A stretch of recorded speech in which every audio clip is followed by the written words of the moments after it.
People like me are not believed. No matter how much evidence I bring, if I'm angry, it's always unreasonable. If an ACNA bishop is angry, it's always righteous. In cultures that overvalue sincerity, we tend to create a lot of sentimentality. If we are for the right things and we mean them really hard and we have the right doctrine, then we tend to think that our good intentions should have good impact in the world. We will act in the way that shows good judgment, whether we've prepared ourselves or not.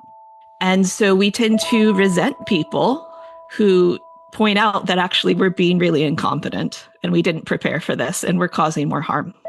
People tend to expect to be deferred to the degree that they tried really hard. It's almost as if an injustice is occurring if we are overwhelmed because we tried really hard, even if we are incredibly incompetent and didn't prepare at all. This is the Wall of Silence podcast, the ACNAtoo story, an account of church abuse and cover-up in the Anglican Church in North America, of things done and left undone, and why we should care about it.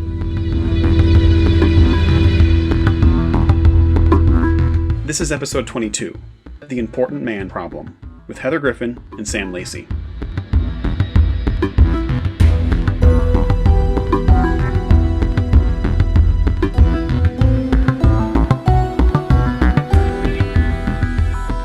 This episode features an extended conversation with Heather Griffin, an ACNAtoo member, and Sam Lacy, who you've heard on the Wall of Silence in previous episodes. Heather Griffin lives in Durham, North Carolina, is an ACNAtoo advocate, and has a master's in Theological Studies from Duke Divinity School. Sam Lacy has an MDiv and an MA in Christian education from Princeton Theological Seminary. He pursued a PhD at University of Pennsylvania in legal and religious history, and then got a law degree from NYU.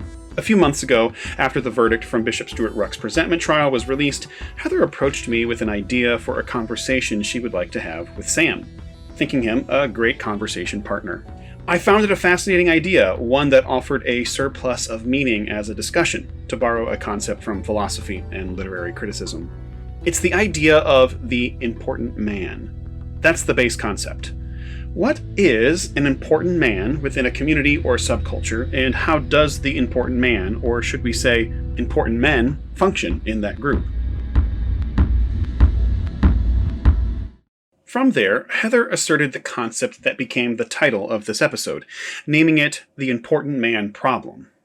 Or perhaps collectively, no matter our designated group, we might say, we have an important man problem.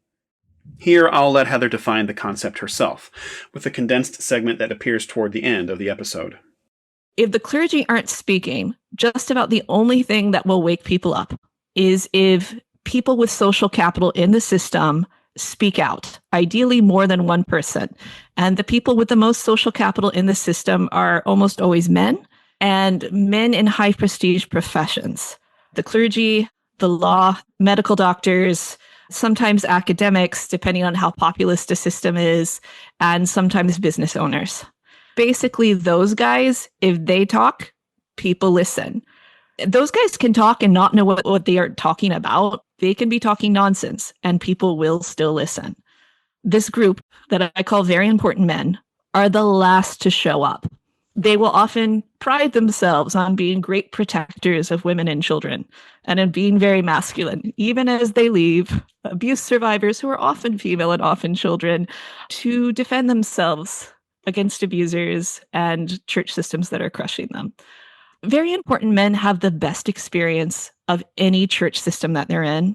We empathize and identify with people who are like us, so they tend to identify with the clergy and leadership. So who are they going to believe if there's an abuse allegation and the talking points that clergy are given, or the confidential insider information that a bishop or very important clergy person gives this concerned man? Most very, very important men are going to believe the other guy.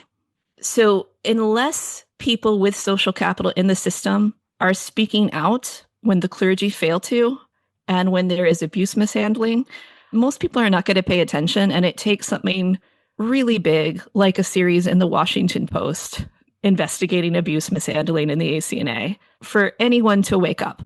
Corrupt leaders do not have to care about optics if no one they care about is looking. So the only thing that makes people look is if people they trust and respect are saying that it's a problem. I've seen abuse systems where the allegations would have been totally suppressed and ignored if men with social capital hadn't stood with the victims out of the gate. And some of those cases, like those guys did not know what they were doing. And it didn't matter. It just mattered that they were trusted and respected, and they were believing women who had told them about their experiences.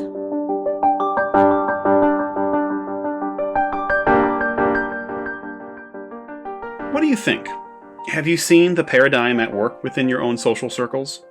How do you yourself and the people you live and work with tend to perceive the problems and controversies that get brought to a larger group?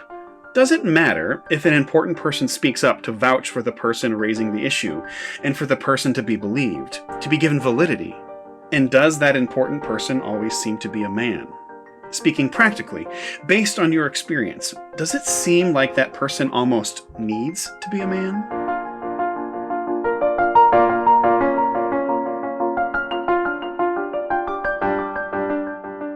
At the moment, I'm not arguing for whether or not that's a positive, neutral, or negative social trait. I'm simply asking, have we all observed it to be true or not? How have you seen the role of the quote-unquote important man play out in any and all situations of conflict and scandal, most especially within church culture and its leadership hierarchies? Perhaps you're balking at the concept. Perhaps you think women are treated equally within the church, and if they raise serious concerns or simply want their ideas heard, they are given equal place and voice from the typically male leaders. If you've listened to this podcast before, go back and review how well Sharon, Joanna, Kelly, Helen, Audrey, and others have been listened to when it came to seeking accountability from their church leaders.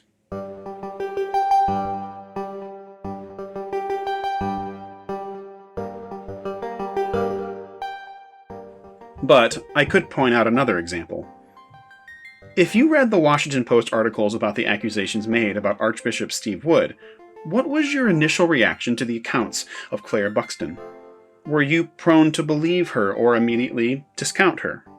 She is, after all, merely a children's ministry director. It's her word and her memory against that of a bishop. Who are we to believe in a situation like this, and how are we ever to get at the actual truth?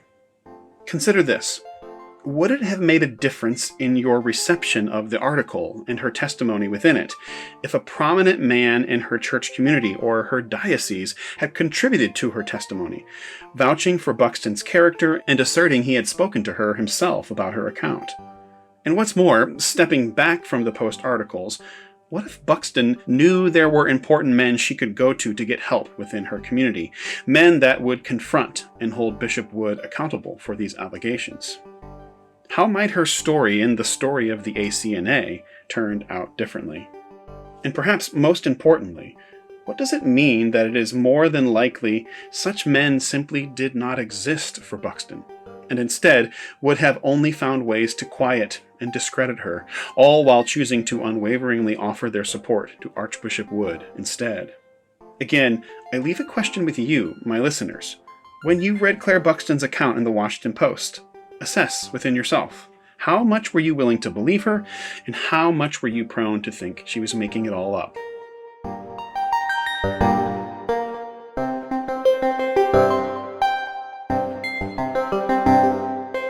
You still might not be on board with the important man concept yet. So consider this bit of audio from Alex Bradbury, a family nurse practitioner who often helps patients advocate for their medical care. I had to tell a female patient of mine something the other day that felt really gross, but it's something that a lot of women deal with and isn't talked about nearly enough. This patient is dealing with a chronic illness and has been preparing for a long-awaited appointment with the Mayo Clinic. And she is like wicked smart. She is so on top of her care. Like she should knock this out of the park, no problem. But being as on top of it as she is, and being a woman with chronic illness in today's society, she understands that knowing enough usually isn't enough. So she sought out my help on how to best present to her provider. So we talked about things like how put together she should look, how she might best word her questions, or how she should bring up the medical document that she sent him ahead of time without appearing too anxious or pushy. And at this point, I'm already like, man, she should not be having to do all of this. But then I brought up something that I've honestly edited out of my previous videos on this topic because it just felt too gross. And that's that bringing a male to your appointments as a female can actually lead to better care. And to be honest, I wanted to vomit. Women and people living with chronic illness already have to jump through so many hoops just to exist. They should not have to worry about looking too put together to where they don't look sick enough, or looking too disheveled to where everything's going to be blamed on mental health concerns, or to advocate for themselves with an even temper so that they're not seen as difficult or hysterical, or to worry about bringing a man to their appointment just to be heard. And I won't get into all of the ways that we need to address biases, but I will say that it begins with recognizing and accepting the fact that we all hold biases. It's not an issue that exists out there, it exists in here. And we need to take patient concerns seriously so that we can unmask these biases, help providers grow, and provide equitable care for our patients. My wife, who has a number of complicated chronic health issues, has struggled for years to be taken seriously by doctors and care providers. So it's not just church culture. How far out does the important man problem extend? How many social situations exist where 1, women chronically struggle to be believed, and 2, women would be believed at vastly higher rates if men would make a point to intentionally speak up for them? My conversation with Heather and Sam barely grazes the surface on this concept. So consider this the beginning of the discussion. I told Heather while preparing this episode that this concept could easily lead to a standalone podcast series, let alone an entire ongoing podcast unto itself. So I leave that in the hands of future podcasters or anyone who sees this as a subject to dive deeper into. I will say this: the important man problem as a concept extends in many directions. Along with women not being taken seriously, without the presence of male voices, I believe it's also worth noting that perhaps the major problem at the center of the Bishop Stuart Ruck story is the man himself. This could be yet another podcast, focusing on stories coming out of Church of the Resurrection. I've heard just a few of those stories and seen examples of them myself about him, and what many would call a personality cult of sycophantic enablers that have been built up around him. What does it mean when we have a very important man in our community, our organization, or perhaps even our nation that no one can say no to? That everyone is so enamored with that that man always seems to get his way. For myself, I am in the process of trying to learn how to be a very important man who, on one hand, only tries to use my very important manness to help the vulnerable around me, while on the other hand, continually trying to be less and less important, and simply more of the friend that the people in my life need. Simply put, I'm simultaneously trying to be a strong leader who takes on responsibility and tackles the difficult issues arising in my community, while continually raising up and inviting others to the table, most especially women. I hope you enjoyed this conversation between myself, Heather, and Sam as we try to figure this out together, little by little.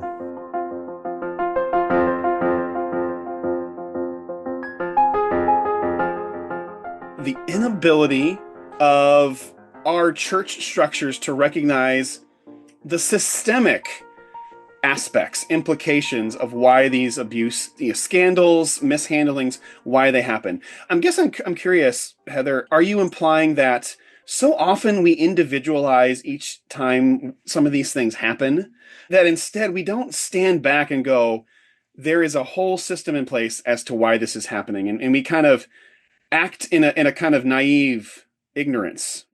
Yeah, I think most laity in the ACNA are having a good enough experience in their local church. And they of course trust their clergy. Their clergy are often wonderful people. And so they assume that the wider ACNA system, which they support with their tithes, they support with their volunteer hours, they support with their credibility, they assume that that system is just as healthy, and that also if the system was significantly unhealthy, it would feel bad. And that is just not the case. When people hear about abuse allegations, we tend to think of them in isolation. It is one corrupt leader or one corrupt church. And people are inclined enough to believe them as long as it doesn't cost them anything. Everybody is against abuse as long as it's an abstraction. When responding to abuse allegations demands something from us, it gets far more complicated. And it usually involves what I call hard knowledge. Particularly American evangelicals have what I call an easy knowledge culture. We assume that if we have the right beliefs and are sincere, we're going to more or less see reality as it is and be able to make relevant judgments in high stakes situations, partly because we think that God is with us. And as long as we're sincere, the Holy Spirit will get through to us and we will be able to make good decisions. So if you combine that with an assumption that only bad people mishandle abuse, only willfully malicious people, we're not going to slow down and research how to respond to abuse properly. We're going to be overwhelmed, which is not a great time to learn. And then we're going to make really bad decisions. So I think that we are just generally not aware of how hard it is for good people to do this well and what sort of system pressures they experience. So what struck me when I first read about the Rook allegations in 2021 is that this indicated a massive systemic problem in the ACNA. My assumption is that Stuart Ruck is a sincere person. And as somebody who is that sincere, who sees himself as pursuing the healing of the Holy Spirit and helping guide people to experience that healing, is doing this badly. It says that the culture of the ACNA has not prioritized abuse response, even after the Roman Catholic abuse scandals, even after the SBC abuse crisis in 2019. And I could see very quickly when I started looking at diocesan abuse policies, there were no shared standards, which makes it very difficult to hold people accountable. Like, how do you even say that somebody failed if you don't have a shared standard about what they should be doing? And that indicated a lack of health. Abuse mishandling is downstream of other problems in churches. Abuse happens in all cultures throughout history. Why is the church so bad at this? Especially when we present ourselves as the people who take sin seriously. Why do we have such a poor understanding of these patterns of sinfulness when our scriptures are full of descriptions of idolatry and self-deception and our ability to deceive ourselves and ways that religious leaders deceive themselves all the time? Why are we the worst at this? So, Sam, I noticed as I was listening to some of your interviews that you and I were similarly shocked at how few people in our communities were taking this seriously. People who otherwise had very good practices and were attuned to suffering. For some reason, when it was abuse in their denomination and abuse mishandling, it was not their problem. Yeah, no, that's right. I think for my specific experience, I think the reason it was shocking is because I was naive and I have very close relationships with our pastors. And I had seen the way their fervor for justice in other contexts had played out by way of educating the laity and giving opportunities for all of us to learn from the past, kind of our shared collective past, or at least what we thought was ours. And I talked about that in the episode that Chris and I had before about racial justice, specifically in Minneapolis, and redlining and covenants within mortgages and racial discrimination that way. And so I just assumed that, well, of course, even if this was not on their radar, meaning like if I had to be one of the people in our churches to bring it to their attention, that once I did, that would trigger alarms that they would then say, okay, we need to respond in like manner, meaning in like manner the way in which our forefathers had gone before and said, we need to respond to these kind of latent sins that are more systemic, that aren't out and out right in front of you. And when we did that, and then we did it again, and then we did it again, it took a few times for me to learn this is not going to move the needle. My gesturing to my pastor in private conversations only, is not going to do anything. And I think I was just so shocked at that and saddened and really just confused, because these weren't just leaders. These were very close friends that I enormous amount of respect and trust for, and admiration in other ways of bringing these kind of issues to the fore. Right. In terms of my own grief about what has happened in the ACNA, it is not even the abusers or the narcissistic bishops or the most overtly bad actors. It is the nice people who love Jesus, who do the right thing most of the time in other high stakes contexts, but who do not understand that this is their responsibility. That is really damaging. Yeah, I think again that's something else I talked about, and the kind of historical antecedent I have for that was the letter from Birmingham jail, which I already talked about, is basically this appeal to sympathetic white Christians on the sidelines saying, when are you going to get in the fight with us? I mean, as a student of history, I had a little bit of that language, or at least a little bit. I've read so many stories of basically good, sincere Christians on the sideline just not doing anything, that I had almost motivated myself to say, should the moment arise where I could stick my neck out on behalf of others, I'm going to do that. I wonder, I mean, it's an open question because I'm just not as educated in this area, is how does that become the norm? How do people kind of in my position where we just kind of don't know a lot of these things? It shouldn't take hey, you go pursue a graduate degree in marginalized people in order for people to have a grid or a lens to be able to see these things. It can't be that. So I think it has to come from teaching in the church. It has to also come from equipping those leaders at the same. I do think there does need to be education in seminaries that's radically different, or at least that pinpoints this and gives pastors, future pastors, opportunities to learn and gain eyes for this. But I don't, as far as the laity, how do you coach or teach or educate laity in such a way to say this should generate a response in you that's big? Heather, one of the points that you made in your notes, which I am kind of fascinated with because of how it relates to our current political moment as well. I think of other places, like let's get outside of America, American church culture. If you think about China and Taiwan, the vast majority of people in Taiwan are not adamantly pro-China or pro-Taiwan. They kind of just want to live in the middle and live their lives. And there's a part of me that gets it, right? It's like, I can only do so much with my day to day. I'm not going to jump into a mega church conflict. I'm just going to raise my family. Or I'm also not going to step in my community and try to stop ICE from taking my neighbors, right? We actually know some people, don't we, that are in the process of figuring out what that means. Some people we dearly love. Most of us, when it comes to these mega problems, we kind of do nothing.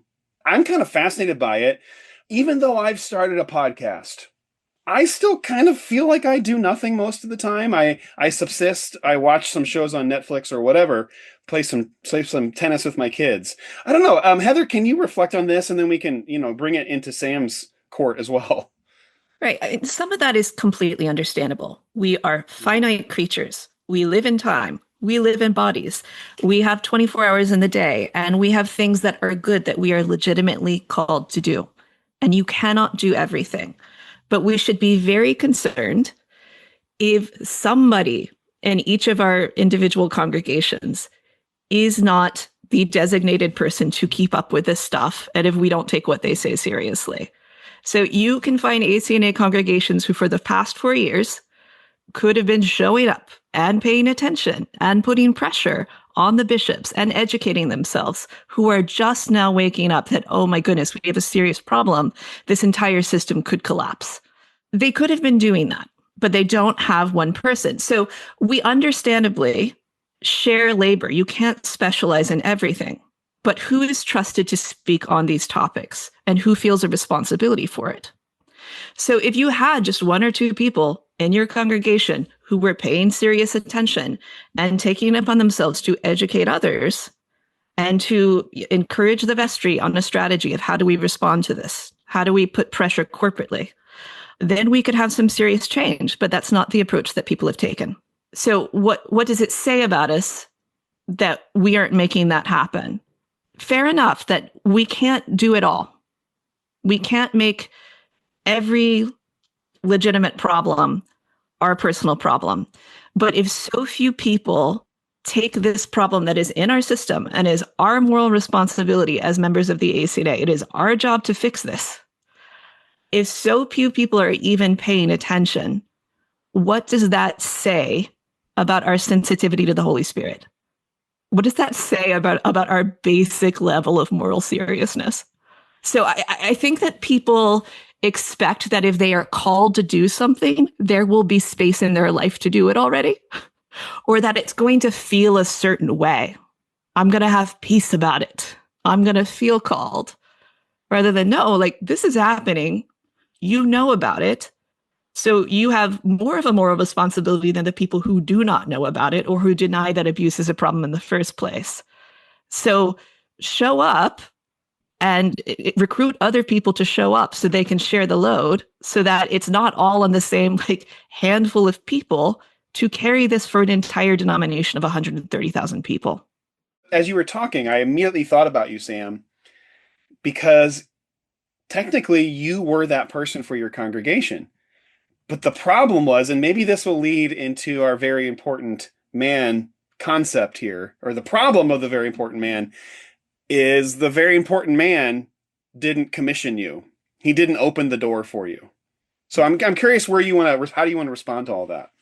Yeah, so I thought the same thing, Heather, as you were talking, and wondering myself, well, why was that the case? A few kind of salient things that came out was those who are populating our church, and our church has grown, I'd say at least twofold, maybe in the last year and a half or 2 years, are refugees from other congregations that have faced some kind of scandal or abuse or whatever else. And so they're coming to our church really disheveled, fatigued, and probably don't have the energy to address things that they might learn after the fact, after they've already embedded themselves in our church. And that's understandable. It is a tremendous imposition. I mean, you think of the passage of the Good Samaritan, that is pointing at all of us as individuals. And then certainly we can kind of think of a community identity in that as well. But to think of the costly imposition it is on our time and our energy, where it doesn't, you just don't do the basic thing. You go way above and beyond, and it's a tall order. And for families that have already probably been through some kind of scandal or allegations in another church, who are trying to just, put one foot in front of the other spiritually, just to kind of rebuild their lives in that way. I think the reason is because in ACNA churches especially, or maybe this is true of all churches, you don't expect the harm to come from within. And I think that lens needs to change. And there's so many good reasons to change. If nothing else, we've learned from the SBC, or we should have, this idea that we should be suspicious of our own institutions as Christians, and not because we're conniving or mean, or we're looking for any little mishap and trying to create a mountain out of a molehill, not because of that, but just because it's a basic fact that this happens. If you collect enough people and you put them in institutions, there's going to be harm. There just is. And I think people are so appalled at the notion that their own church, really a small church of 200-300 people, that something like that could happen in. And so when it does, and Chris, you asked, well, why, was my and Megan's response in our church, why was that not enough? And I'd even asked our pastor, I realize you don't have time for this, or skills, or the competence, or training, and all this. And you know what? I don't really either. But if you will just deputize me and Megan to take this for you, we'll get smart on this quick, the best that we can, and we'll consult the experts, and we'll be the go-to person in our church for you to say, we do care about this. This is at the top of our list. Go to Sam and Megan, who I've deputized to help lead that discussion. And that way you can get involved with the community. Why that didn't happen, I think, is structural within the ACNA. I think that person in the ACNA is the chancellor. I could be wrong about this, but time and time again, what I've seen is just incredible incompetence by the chancellor, which is typically an attorney who is advising a pastor or a group of pastors on, hey, here's how I would handle this. There's, I think, a ton of reasons I would say off the top of my head why that has not been effective. One is if you think of, I in law school, one of my professors was Brian Stevenson. If you've read the book Just Mercy, I worked in Alabama with him on post-conviction death penalty cases.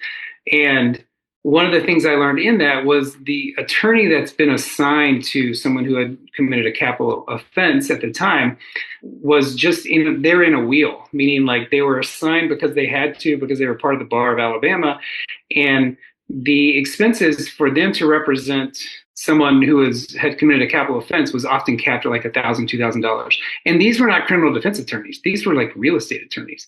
These were people who were completely off in a whole different area of expertise, but their number had been called and they were required to, hey, you have to defend this person and you only get $2,000. I think these chancellors in the ACNA, they're often volunteers, but these are volunteers, attorneys who are competent, probably in their specific area, but they have no idea how abuse works in systems or in the church. They've not had any training on these things. And so when they're confronted with, hey, this is at your doorstep now, this happened, these allegations, what are mandatory reporting laws? They probably never even heard of that or looked that up, or never would consider that they would be giving guidance on that in their profession. And so that's a problem. The reason that's a problem is because you're asking like a lawyer who, it'd be like asking a doctor who's an orthopedic surgeon to be like, hey, now I need you to perform pediatric heart surgery.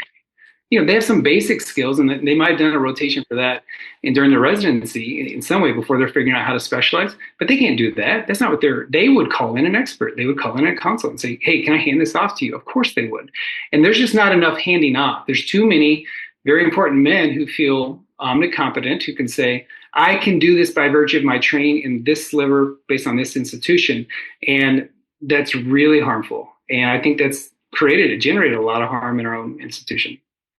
Right. And if you get a bunch of men who are malformed in similar ways, who have a similar education that prioritize certain things over others and did not prioritize abuse, they are going to tend to assume, because they are in love with their own judgment for absolutely no reason, that if something should be a priority, or if something is a reasonable response, they would have thought of it themselves. And they look at the unity in their echo chamber and presume that that's the unity of the Holy Spirit, rather than, no, y'all just worship the same idols. Well, and there's like an ethic of fake it until you make it kind of a thing, which, I think we all experience that in our professions because we have imposter syndrome, and you just kind of have to trudge along acting like you're an expert on these things. The one place that just can never happen and shouldn't happen, and there's all these calls in the gospel for us to not fake anything. We can just come as we are to church, where you're just going to get to the table. You're going to receive health. You're going to receive nourishment from others who are not trying to fake it anymore. Is the church. And yet it's in these contexts when there's a lot on the line where you have people faking it, faking their competence, because they've learned that in other contexts. Really dangerous. Hurts a lot of people. It's almost unconscious how pastors are expected to be omnicompetent. And I'm going to use your term there, Heather. What I mean is they have to be entrepreneurs. They have to be car salesmen. They have to be counselors. They have to, produce weekly TED Talks. There's so many areas. I will be the first to admit, I think us pastors have bought into this, like, yes, I have to be everything to everyone, and I better be really good at it too. Or as you say, Sam, I'm going to fake it till I'm going to put on the persona that I can at least do that, right? And as we can see, it's not working. And that incentivizes idolatry in a system. So we develop these images of our communities and of our leaders that are much further along in terms of sanctification and maturity than they actually are. And that's very comforting. It's nice to be a part of a system that reassures you that you're already pretty much doing it all right, just as you are. And that prioritizes image management. So the gap between where people actually are in terms of their capacities and where their community is in terms of their capacities and the virtues of everyone in the community and where they actually are is a space where predators can thrive.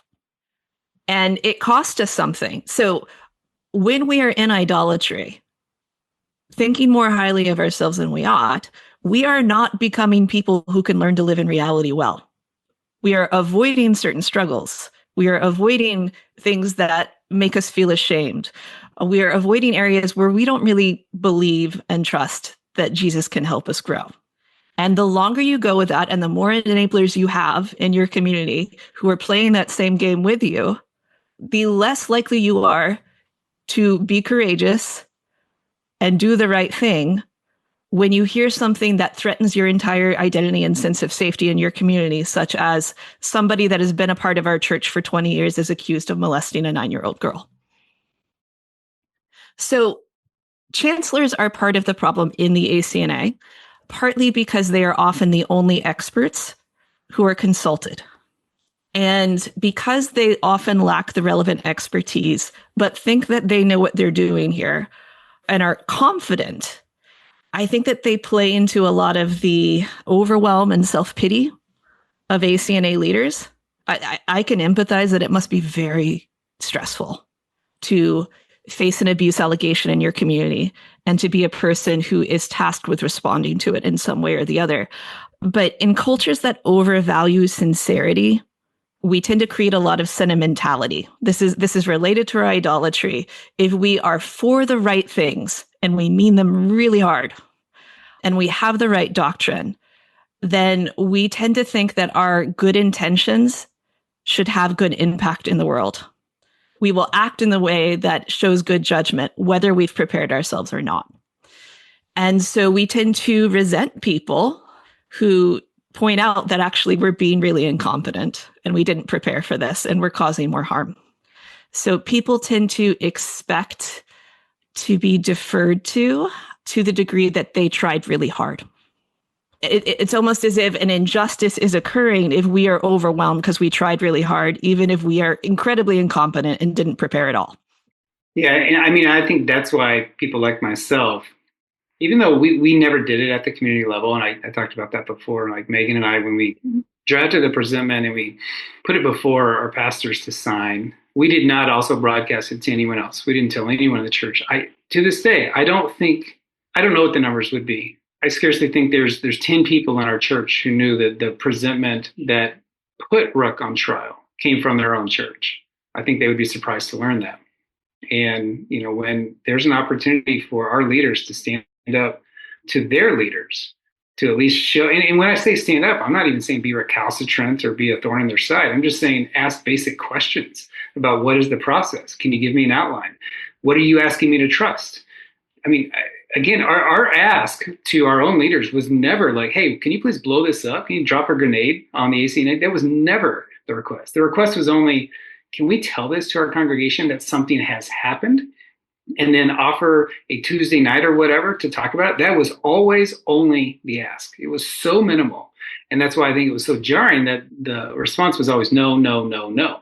Because we weren't asking to blow anything up. And I think I've probably become more of an anarchist sense of saying, well, if you can't even do something that's basic as that, then maybe this whole system needs to come down. Because I don't want to blow anything up.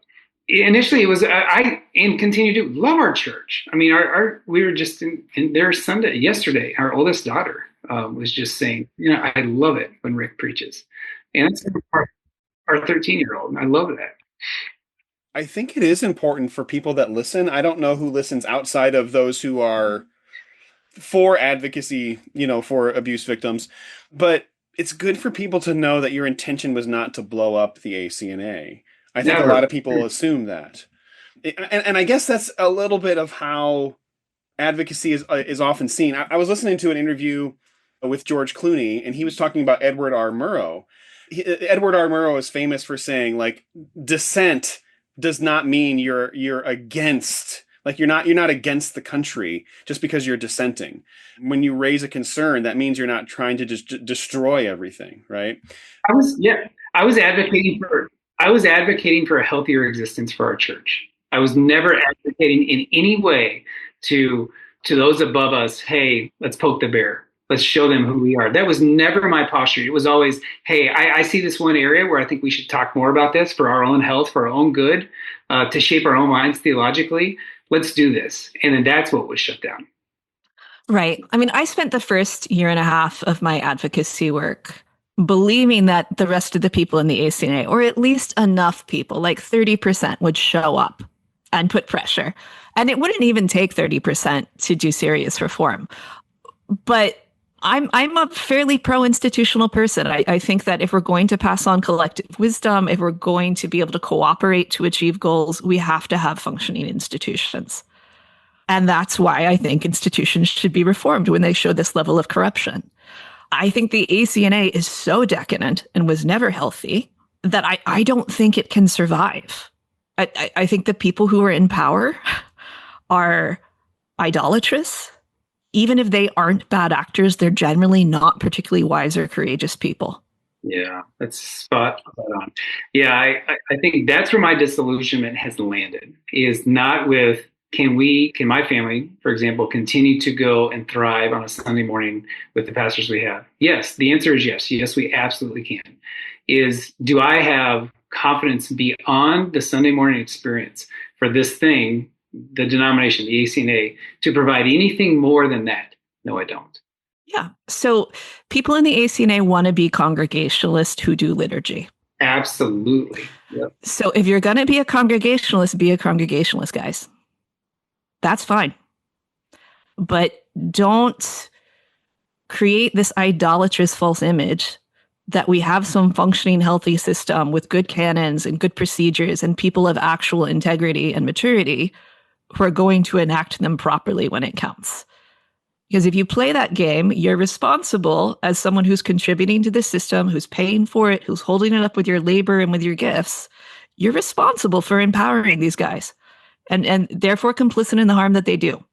And that's why my first reaction was to the inaction by my leaders was one of confusion, because I had bought into the system. When I say that, I bought into the denominational model, because I had come from Congregationalist church my whole life, growing up in the South, being a part of non-denominational Bible churches. So I thought, you're offering a radically different model that I love. And I went to a Presbyterian seminary, and I just learned a lot of I think there are constructors that we can implement here that can help us do the thing that we're trying to do. And so when we were sold this goods, I thought, great. And so when the response was inaction, I was like, wait, you told us that this very hierarchy that you set up was for this specifically. Now this has happened. We're trying to do that.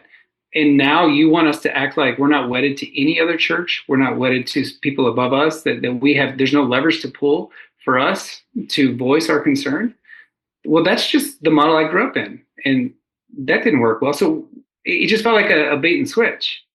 Yes, and that works. I mean, all it takes to placate people in an abuse crisis in most systems are performances of sincerity. We take abuse very seriously. We're so sad that this has happened. We're praying for all involved. And then you mix it with a little bit of legalese, like talking about due process without actually specifying how that pertains in this instance and what it would look like.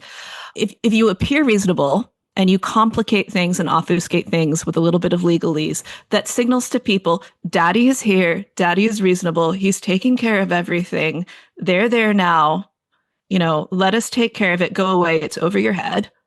And we care deeply, and we believe the right things, so of course we're not going to screw this up.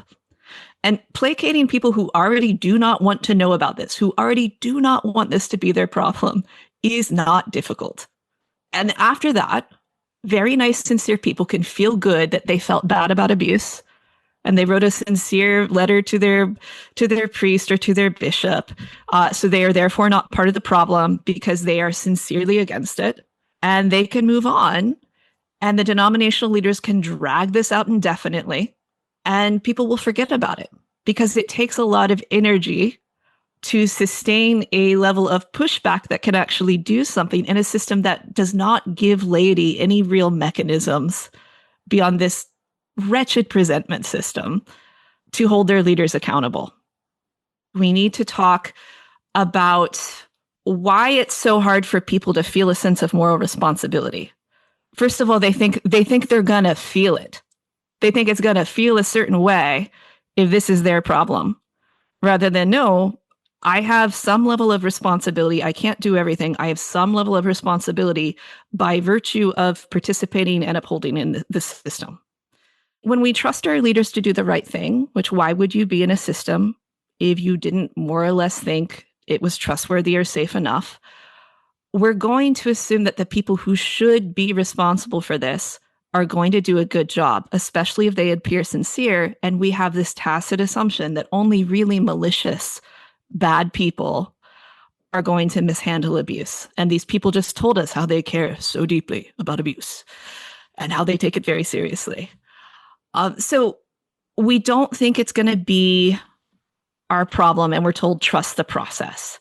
So for people to recognize that a problem is going on with abuse mishandling, that's actually very difficult to achieve. Most people will get that if somebody is accused of sexual abuse, if that happened, that is very bad. They will contest whether it happened. They will think that their guy is the exception. And of course, their accusers are from Satan, and they're the exceptional people who decide that what they really want to do with their life is spend their energy accusing the men of God of abuse. But for the most part, people will think, yeah, if that happened, it's really bad. To recognize that abuse mishandling is happening requires a lot of background knowledge. You have to know common patterns of abuse response. And honestly, like if you look at different systems that have mishandled abuse, it's the same thing over and over and over. But it does take some time and energy to learn these things. You have to have some sort of understanding of what a healthy abuse response might look like so that you're not just dazzled by professions of sincerity and men striking poses of being very reasonable and talking about due process. And then you have to know a lot of what has specifically gone wrong in your system. And that can be a lot of detail. So all of that knowledge is time and labor intensive. Most people cannot do that, and they won't do that if they trust that the people who are supposed to be responsible for these things in their system are doing those things.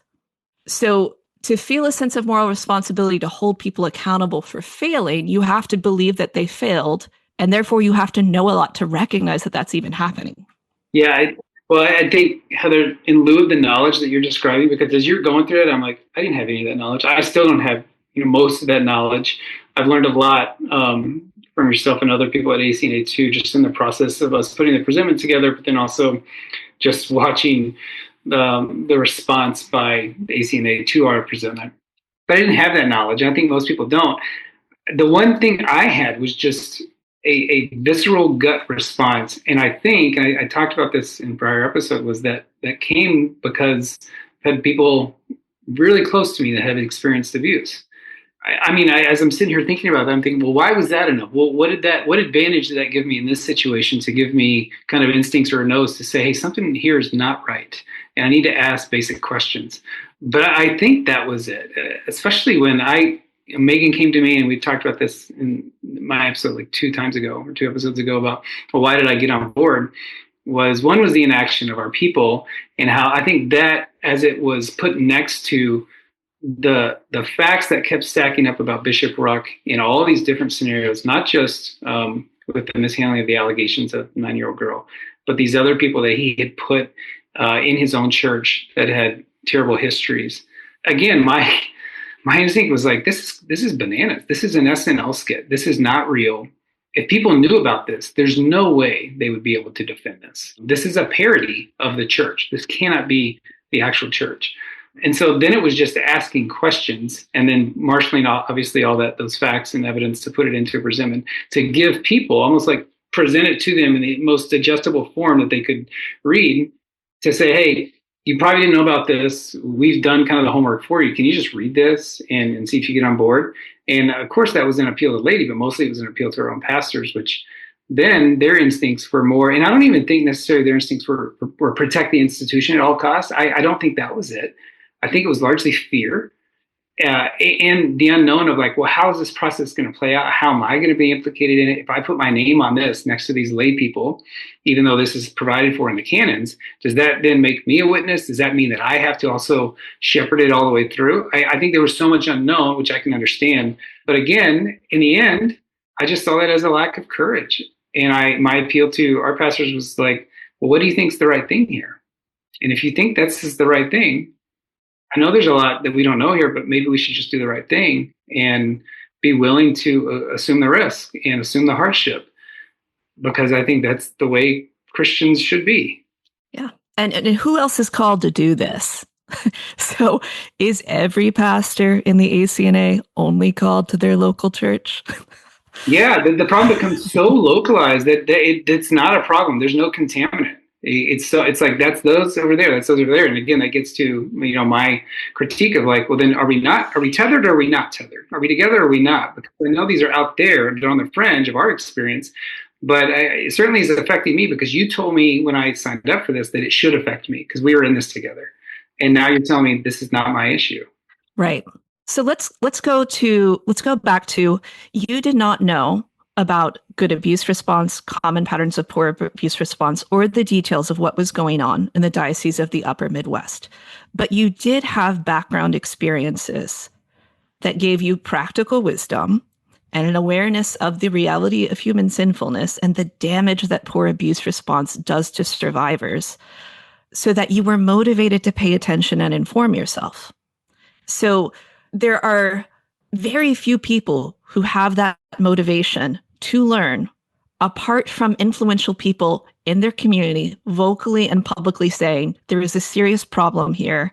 We cannot trust our leaders to take care of it properly. We have to demand transparency and higher standards, and we all have to show up for a while to put pressure on them.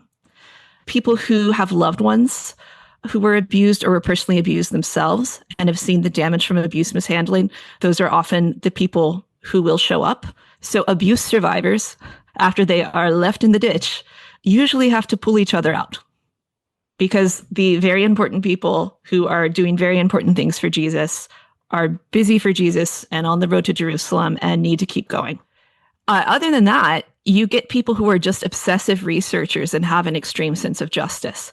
There are a lot of autistic women in advocacy, like much higher than the rates in the general population. And that's because we're researchers and we like spreadsheets and we'll put together evidence and we will do deep dives.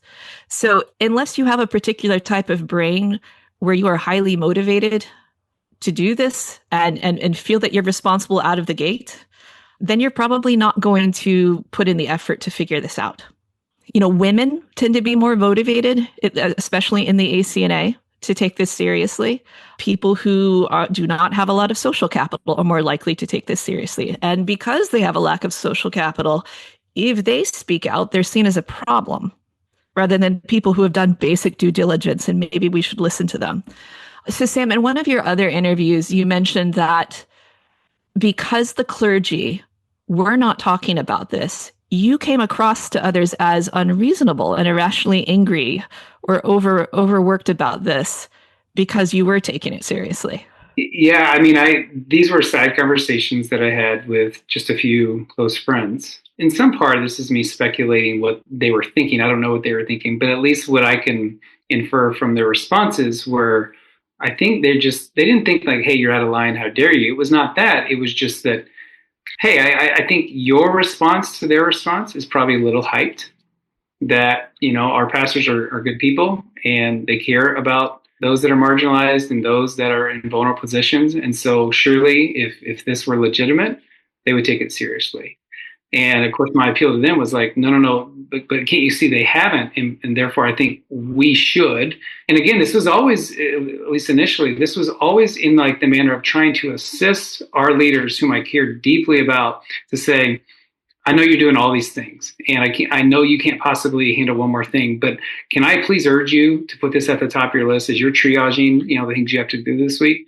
Can you please make this your emphasis? And because we need to know about this, this is of paramount importance for not just like you and your duties and kind of what you've been called to, but like us as a community. We need to be taught how to have communal grief, how to pray for those who have been kind of downcast. So I was trying to think, well, why, given my lack of education, why then did I respond? And I think I had learned through my proximity to those in my family who had been abused that the most logical response to abuse is to freeze. It's to be completely paralyzed. Abuse just strips your voice from the outset immediately. And I think because in addition to the actual act of abuse that occurs, there is with it the power that came to perpetrate the abuse. And that power is like a stand-in for like, you can do nothing now. I have done this to you. I have overpowered your will and I have done this. And even now your voice is diminished. And that so affected me. I mean, when I first learned of my mother's abuse as a young boy, the only response I had at that time was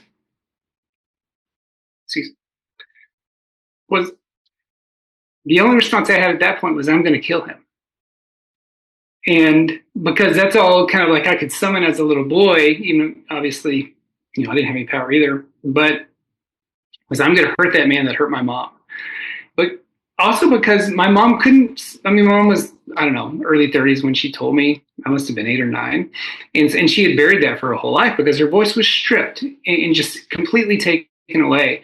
And so I was like, I don't have a voice. I can't say anything, but I can hurt him.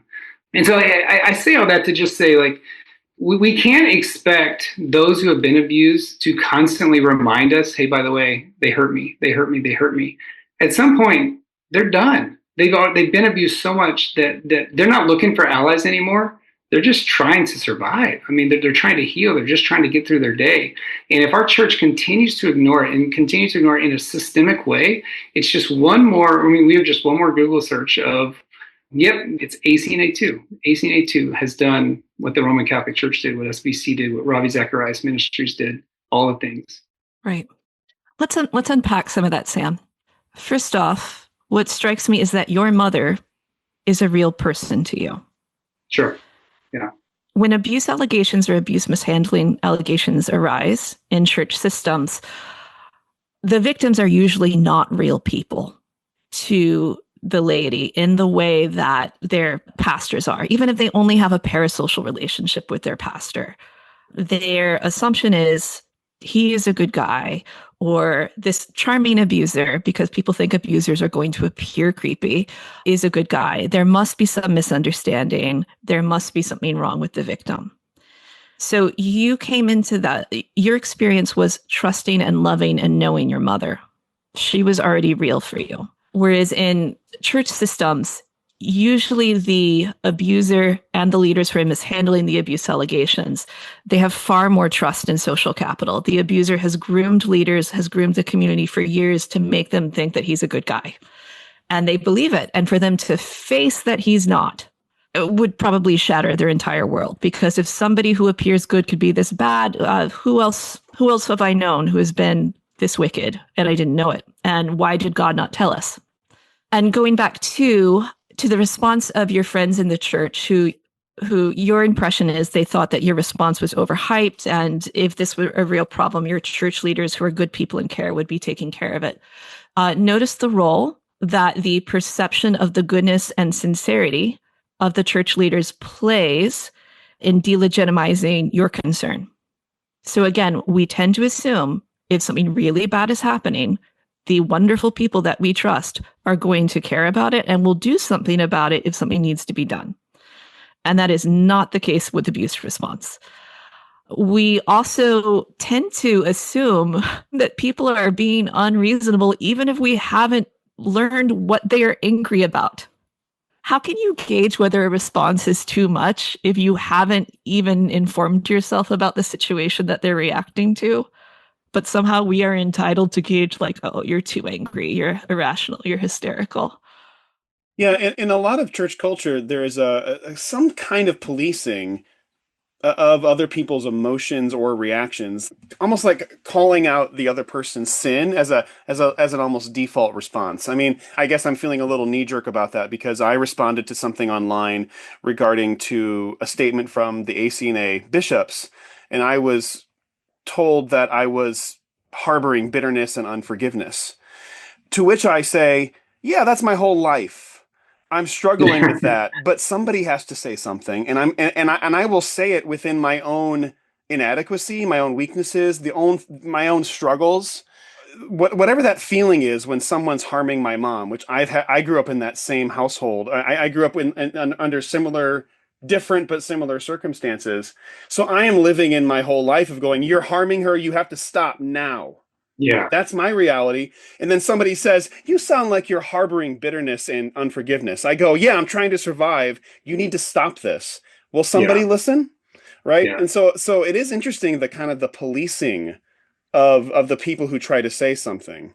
I think there is some kind of false piety of those like me. Chris, I think you and I talked about being an Enneagram 4 and stuff, and I emote a lot. I just do. And I think God has hardwired me in a lot of ways for that. And I also can completely recognize the excesses there and where that could be damaging to relationships, or it creates a lot of false expectations that people will match that emotion. And when they don't, and therefore I feel abandoned. I get that. I don't think this was that. I think it, and also I think I don't know if this is true or not, but this is my observation just of like the paradigmatic parishioner in ACNA churches are people who tend to be kind of soft-spoken and quiet and meek, very pious, probably dutiful, may even have a pretty serious, rigid spiritual practice in their personal lives. And those maybe like me that come off as questioning authority, that in and of itself is not the issue, but especially when scandal is attached to it, it makes people nervous. And I think it's just easier for them to probably instinctively say, well, you're just an excessive person. These things bother you more than most. And they would never say this, and nor has this ever been said to me. But I do think, and this is, again, me speculating, getting in their heads, is they might think it's a part of my life spiritually that needs to be more developed and matured, and that I'm just not pious enough in that area. And if so, I'd be, much more self-controlled, stayed in even keel. And I'm just like exactly what your response said. It's like, no, I'm reacting this way because I think my response is right here. It's measured. It's warranted. Yeah. We can have anger that is vicious and is disproportionate, but anger is an appropriate response to injustice. Yeah. And it is what motivates us to work to correct the injustice. And if you are not angry when an injustice is happening in a system that you uphold and participate in, the problem is you. And again, just to I know I've said this a few times, but I want to reiterate that initially there wasn't anger in me. There wasn't. The anger it's only been obviously presently adopted, but it came so much later after there were consistent and constant appeals to my leaders to say, please, now will you talk about this? Please, now, now that we've given you all the data, now that we've hyperlinked, whatever 50 exhibits to show you that my response is actually measured. It's backed up with evidence. This is not me just shooting from the hip, pointing at some bad man. This is real. That's when anger afterwards set in. At first, again, like I said before, that this was I'm certain they'll respond. If they just had the knowledge I had, if they just had the information, they'll have to respond because I know these people. Yeah. You can spoon feed them evidence and information all you want, and you'll still be treated as hysterical because they're not going to pay attention.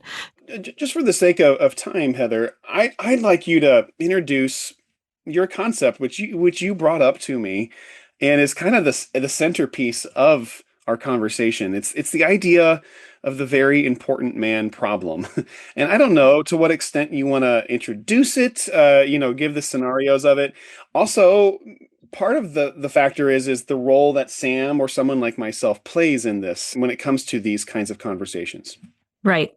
So in systems where people are not paying attention to abuse allegations and allegations of abuse mishandling because they trust their leaders, it is very rare for people to be motivated enough to learn enough about what is going on and to acquire the background knowledge to recognize that this is abuse mishandling, it's bad, and we can't trust our leaders. Just about the only thing that will shake people up so that they feel a sense of moral responsibility and recognize I need to inform myself, we need to organize to hold our leaders accountable, is when people who are influential in their community speak out. In the ACNA, we expect our clergy to do that. As Sam mentioned, a lot of the people in the ACNA are refugees from other evangelical systems. They tend to have an idealized picture of Anglican polity and an overly rosy picture of how effective it is for accountability, which the leaders of the ACNA greatly encourage this image. And they don't really know how to participate in polity or what its limits are. They just feel safer here than they did in the last place. So they expect that their Anglican clergy are going to speak out if there is a serious issue. Because, as long as it's an abstraction that is not requiring anything more from them other than to feel sentimental and to feel good about themselves for feeling bad about abuse, their nice clergy will say the right things about some abuse crisis or the other, but will they do the right things? Will they inform themselves? Will they organize to hold others accountable? Probably not. The laity do not recognize that clergy in the ACNA often face retaliation if they speak out. They might be risking their livelihoods. They might be supporting their family and be risking their livelihoods. So the laity have more responsibility in some ways than the clergy do, but they're under the impression that the clergy will lead here. And I think more of the clergy should lead. I have sympathy for being afraid of losing your job. I don't have sympathy for clergy who won't do basic due diligence and make sure they understand what's going on in their denomination with abuse response. Zero sympathy there. But the laity need to be backing up their clergy and protecting their clergy. The laity need to lead the charge. You have vestries. You have vestry members. You have ways of resisting incompetent diocesan and provincial abuse response. You can organize the laity to put pressure. The easiest way to put pressure is to stop sending money to these guys. Really basic, really basic. You're paying for them to be this dumb. You're paying for them to be this incompetent. You're paying for their LARP, their live action role play as godly heroes and martyrs who are being persecuted constantly because they're so faithful. Like, you're paying for them to play that way. You can stop paying for them until they change. You can stop paying for them until the incompetent people are removed. You just have to organize to do that. Laity don't think that they need to go up to bat for this. They don't think that it is their turn because their clergy would do something or their clergy would say something. So if the clergy aren't speaking, just about the only thing that will wake people up is if people with social capital in the system speak out, ideally more than one person. And the people with the most social capital in the system are almost always men, and men in high prestige professions. So traditionally, the high prestige professions are the clergy, the law, that's you, Sam, medical doctors, sometimes academics, depending on how populist a system is, and sometimes business owners. So there are other people who will be well respected, but basically those guys, if they talk, people listen. And if those guys can talk and not know what they are talking about, like they can be talking nonsense and people will still listen. The thing is, this group that I call very important men are the last to show up. They will often pride themselves on being great protectors of women and children and in being very masculine, even as they leave abuse survivors, who are often female and often children, to defend themselves against abusers and church systems that are crushing them. Very important men have the best experience of any church system that they're in. And we empathize and identify with people who are like us, so they tend to identify with the clergy and leadership. So who are they going to believe if there's an abuse allegation and the talking points that clergy are given, or the confidential insider information that a bishop or very important clergy person gives this concerned man is like, oh, there's something you don't know. Oh, the truth will come out. Trust the process. Oh, these evil libs are out to get us. You know, most very, very important men are going to believe the other guy. They're also just very busy people. If you are in a prestigious profession and have a lot of social capital in your community, you are probably a busy person and you really don't have a lot of time. And so to be motivated to reorganize your life so you can have time to do this, like there has to be a lot of incentive for that. So unless people with social capital in the system are speaking out when the clergy fail to, and when there is abuse mishandling, most people are not going to pay attention. And it takes something really big, like a series in the Washington Post investigating abuse mishandling in the ACNA, for anyone to wake up, no matter how well documented it is. Like the ACNA leaders have been doing outrageously stupid and incompetent and idolatrous and shameful things very publicly for years. And this has been covered by other journalists. And most people don't know about it because corrupt leaders do not have to care about optics if no one they care about is looking. So the only thing that makes people look is if people they trust and respect are saying that it's a problem. So, Sam, that's why I'm so grateful for you. I'm so grateful for you, Chris. People like me are not believed. No matter how much evidence I bring, if I'm angry, it's always unreasonable. If an ACNA bishop is angry, it's always righteous. If men show up and use their voices, they don't even have to know what they're talking about. I've seen abuse systems where the allegations would have been totally suppressed and ignored if men with social capital hadn't stood with the victims out of the gate. And some of those cases, like those guys did not know what they were doing. And it didn't matter. It just mattered that they were trusted and respected, and they were believing women who had told them about their experiences. Which Heather, actually, I mean, that was my appeal to our pastors initially, was to say, again, it was just really sympathetic to, I know you're busy. I know you don't have time for this. And I know this is out of left field. And I know like we're coming out of COVID and we have all these things that we're just trying to get going just to stay alive as a congregation. I get that. All I'm asking for you is to read this. And if you believe it, and if you think it's right, sign it. I'm not asking you to do more than that. it was not asking them to become the martyr. It was not. I think they thought by virtue of signing it, then they would. And in some sense, I have no doubt that Bishop Ruck would have trained his guns on our pastor and their team had they signed it, which was the very thing I was trying to charge my pastor to be like, man, wouldn't you be so proud? I mean, truly, like, wouldn't you be able to tell your kids and your grandkids, I did something that actually might have cost me something? I mean, how many opportunities do we get as Christians to do something where it actually might cost us something in the American context? Virtually never. And I'm like, man, this is I was almost envious of it. You know, I was like, man, I wish I could just switch spots to just be like, I'll stand up, only to be like disappointed. Yeah, Sam, I don't think most people feel that way, but I love people who do. That's all. Like they need to watch A Hidden Life. Yeah, watch A Hidden Life. I mean, yeah, those things that stir you to rise to the occasion. Yeah, I mean, 40 years from now, evangelicals are going to be making biopics about the people who stood up to ICE or the people who stood up for abuse, and think that if they were alive during our time, they would most definitely have resisted this evil that we all agree is evil then. But that's not most people. Most people just want to get on with their lives and be comfortable. So I sympathize that most pastors do not have the energy for this. But what they need to understand is there is never a good time for an abuse allegation to come out. Like, it's still our responsibility. Like, they are still parts of a body. We cannot say that the most vulnerable parts of our body don't matter.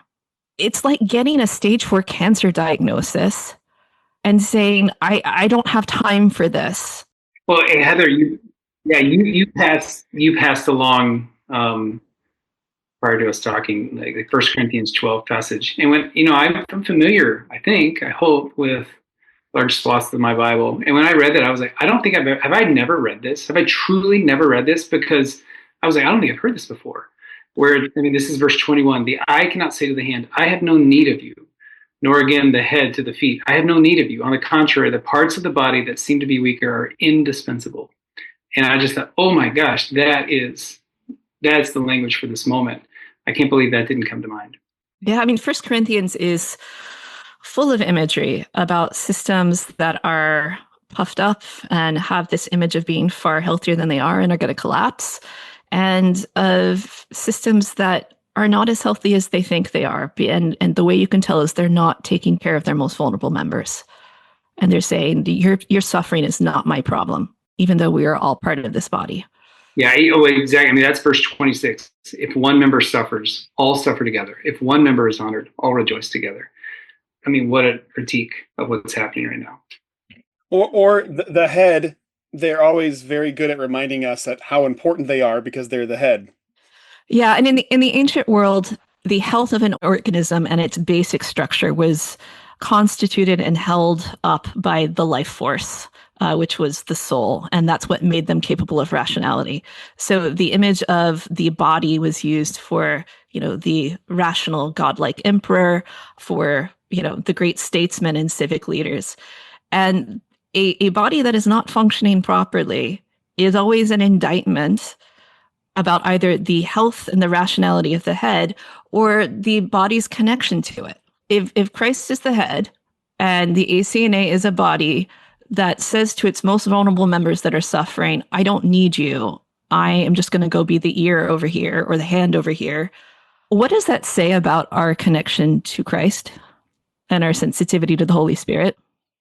So I can either think poorly of all the people in the ACNA who said, this is not my problem, I'm going to go be busy for Jesus, or I can think poorly of the capacity of the Holy Spirit to convict his people.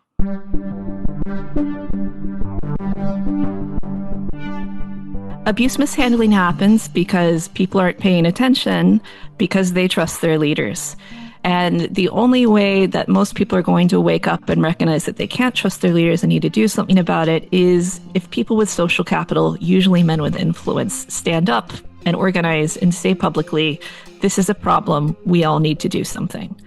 And that so rarely happens. And we are so grateful when it does. But there is something incredibly unhealthy about church systems, even if they feel very safe, even if they feel healthier than other places we've been, if the people in the system do not take care of its most vulnerable members who are harmed by our churches and by our leaders. And these things do not change until people organize and put pressure on their leaders to do the right thing. That pressure, the kernel of the idea that you have for us, Heather, is a guy like me can just simply stand up in my guffawed, dumb manness and go, hey, shouldn't we do something about this? And something might actually happen. That's kind of the preposterous nature of what you're implying. I'm afraid that is the way the world works. It's not the way it should work. Mm-hmm. But in this sort of situation, just about any man's voice counts more than any woman's, no matter how well informed we are, how much evidence we bring.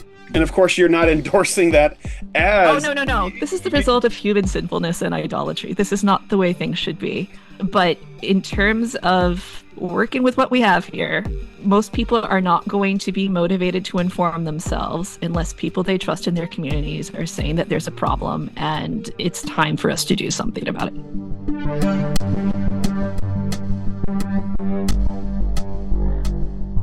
In 1 Corinthians 12, verses 22 through 26, Paul says this: On the contrary, those parts of the body that seem to be weaker are indispensable, and the parts that we think are less honorable we treat with special honor. And the parts that are unpresentable are treated with special modesty, while our presentable parts need no special treatment. But God has put the body together, giving greater honor to the parts that lacked it, so that there should be no division in the body, but that its parts should have equal concern for each other. If one part suffers, every part suffers with it.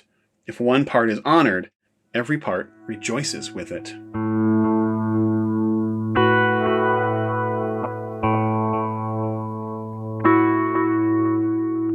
Perhaps we've focused too much on the parts of the body of Christ that are perceived to be the stronger, the more prominent. Perhaps we've not yet learned how to have equal concern for each other. Perhaps when one part is suffering, we are much better at blaming or disregarding that part, rather than learning how to suffer with it. Heather and Sam have given us a lot to think about, but with my final thought, allow me to be pointed. Men within the church, male leaders of the church, prominent men in your communities, and especially the clergy, the priests and pastors and bishops and anyone else, when will you learn to speak up for others? When will you use your position within the body of Christ to give voice and place to those the church has silenced, rejected, and demonized? However and whenever this podcast reaches your ears, I hope you have the courage and fortitude to hear those questions with the seriousness they require, and then go do something about it.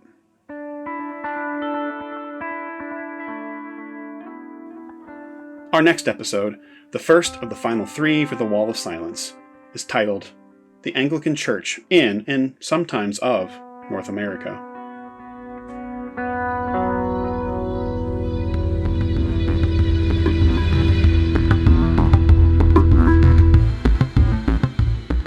If you believe in what the Wall of Silence podcast is trying to accomplish, please consider supporting us through Patreon in our final months. You can find that at patreon.com/Wall of Silence podcast. This month in particular, I do have a bonus episode with Sam and Heather featuring segments that did not make it into the episode itself.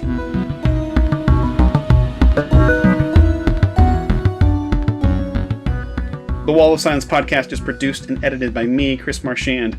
I also record the music, and our artwork is by Alice Mitchlick.